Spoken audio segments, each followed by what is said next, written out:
Hi, I'm Graeham with Interor Real Estate, and in this video I'm going to delve into California's fun Penal Code 396, specifically the statewide price gouging statute. I'm going to explore how it impacts landlords and rental increases during a state of emergency.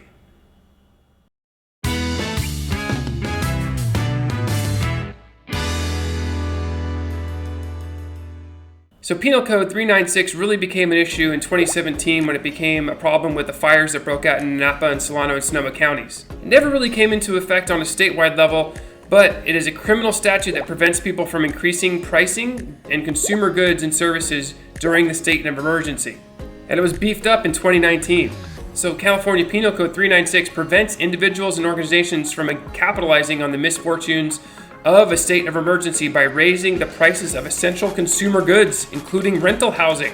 The law generally limits the maximum rental increase that a landlord can raise rent by 10% while a state of emergency is in place. Now, before 2019, this really only affected rental units offered for rent or currently being rented. This new penal code expands protections to housing units not on the market. Now, on top of this, eviction protections are incorporated into Penal Code 396. This is to prevent eviction of tenants for the sole purposes of raising rents during this time. Feels like nowadays there's a state of emergency for everything, but you definitely want to check and see if one's going on for fire, floods, a new COVID, who knows. A state of emergency can be declared by your city, county, or state. So you want to make sure you check all three municipality levels before you get into raising rents. Let's say you have a landlord right now that's renting to a tenant. And let's say the rent, just for keeping things easy, is $1,000. For our purposes, the landlord can only raise the rent 10%, so $100. So he can only raise it from $1,000 to $1,100 while the state of emergency is in place. Now this is where things under the old code section get a little complicated, because the old code never really addressed what happens when a unit is vacant, or what happens when a unit was never rented or is introduced into the rental market. So let's say, for example, what happened during the fires as an example.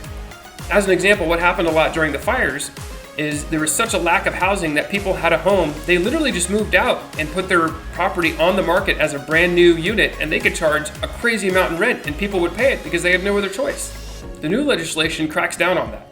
So let's say there's some kind of state of emergency, your place has never been rented, you decide to move out of your property and you want to rent it during a state of emergency, you can't charge market rents. So let's take that property as an example. Let's say there was a fire in Sonoma County or somewhere in California, and someone's moved out of their primary residence and is putting their home into the rental market for the first time during a state of emergency. How is price determined for that new rental unit?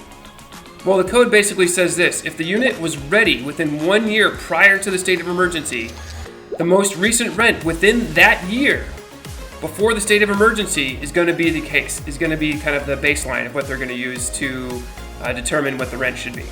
So for units that have not been rented prior to 1 year of the emergency, you can charge 160% of the fair market rent established by HUD, the U.S. Department of Housing. So you have to essentially go to HUD's website, type in your zip code and get the information there, and you can charge 160% of the fair market rent according to HUD.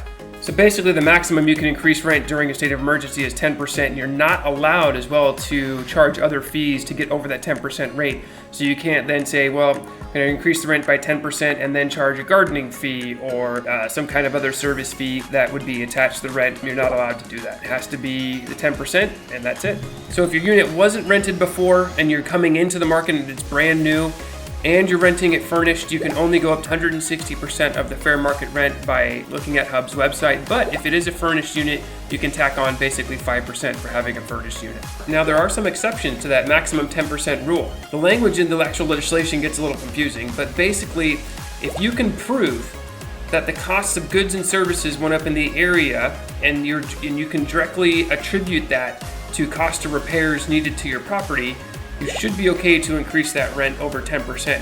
As an example, let's say that there was a fire in the area and the lumber costs just skyrocketed, and you need to do some repairs that were contributable to the fires in the area. Generally speaking, you should be okay to increase the rent more than 10% in that case if you can prove that massive jump in cost was attributable and the repair is necessary for your property.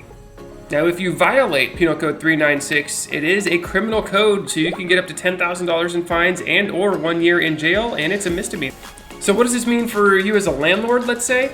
Well, one thing is I talk to a lot of landlords and they actually keep the rent below market rates because they really like their tenants. This penal code, in a way, almost kind of punishes that landlord for keeping rents below market rate. Let's say all of a sudden there's a state of emergency and that landlord then needs to sell that property. You cannot increase the rent more than 10%, which will definitely affect the value that you're going to be able to resell the property at. My recommendation is actually to make sure you're keeping market rents for those rental properties. Because if something comes up during a state of emergency, let's hope there's not like a new COVID or something like that, you could be locked into a significantly below market rate rent for an extended period of time, which makes it harder to liquidate that property, and you won't get as much money as if you were charging market rent. Let me know what you thought about this video. Was it helpful? Do you have any questions? Let me know in the comments below. I'll do my best to answer them. And don't forget, I'm not an attorney, I'm not a tax accountant, I can't provide legal advice, but I hope you have found this helpful.